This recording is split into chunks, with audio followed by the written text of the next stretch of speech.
Thank you, Mr. Speaker.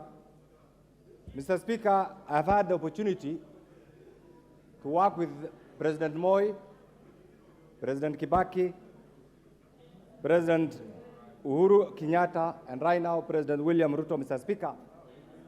And we must all accept that we have a beautiful country called Kenya, Mr. Speaker, which all of us as individuals, as groups, must accept and believe in. Mr. Speaker, the issue of budget making, I know, is emotive, it is difficult, it's painful. And I must say from the onset that as a member of the Finance Committee, we have had the honest task, Mr. Speaker, of going through the different presentations by different groups from different sectors of our economy, Mr. Speaker, in pursuit of both their collective or individual rights, Mr. Speaker, because Kenya is a democracy. Every individual has the right to a divergent view, Mr. Speaker, and that is why, in the minds of the framers of the current Constitution, Mr. Speaker, the right to public participation is enshrined in the Constitution. But, Mr. Speaker, having said this, I want each one of us as the leadership, and being the leadership and being in this August House, Mr. Speaker, is a privilege. Because out of the 50 million Kenyans, Mr. Speaker, Kenyans in their own wisdom have decided to have a few of us here as their representatives, Mr. Speaker. And we want to reflect. And I want to ask each one of you a question without venturing into your political persuasion. Where were we in 1963? Where did our forefathers expect us to be? And where are we today?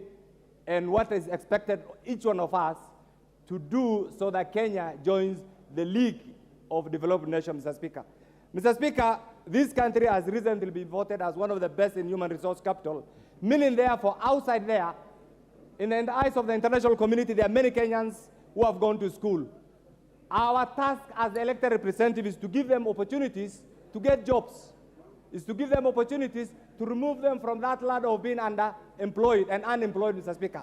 How is this achievable? This is achievable only through taxation, Mr. Speaker. And, Mr. Speaker, I want to say this. Today we expected, and I know we have my friends here, in our democracy we have two sides. Today we expected, what I expected, and this will have guided me, is to get an alternative tax proposals from those who are opposed to what the government is doing. It is not there. We expected to see an alternative budget proposal. We are not seeing it, Mr. Speaker.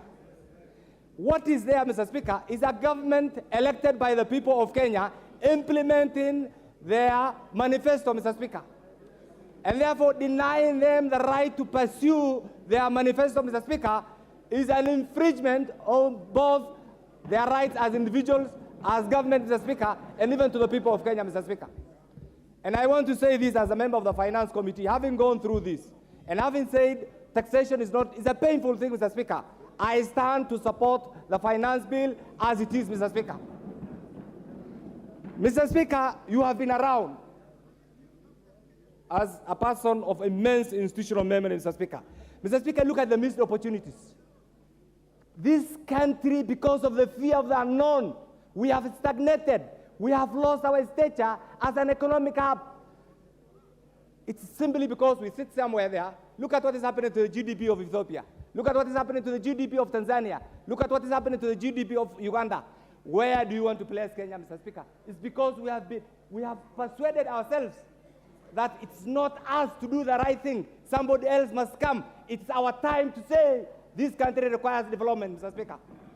It's our time to say, as members of the 13th Parliament, what the government is proposing, bring the alternative. And let me tell you this for free.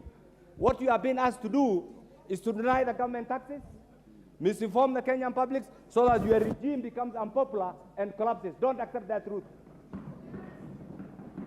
This government must function. This government has been elected democratically by the people of Kenya. And therefore, 1 month ago, Mr. Speaker, the salary is delayed.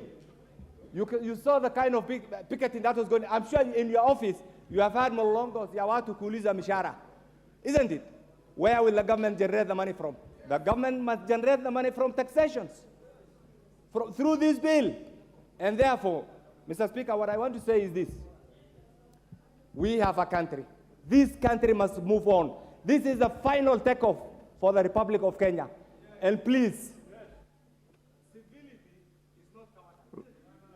Lotte. Okay, give him a minute.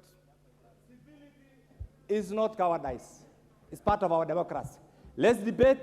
This is a debating chamber. Let's not shout at each other. And I always say this as a practitioner. Let's debate. The majority will have their way, while the minority will have had their say. And that is the essence of democracy. Pass this bill as recommended by the finance bill. I support. Titus Lotte.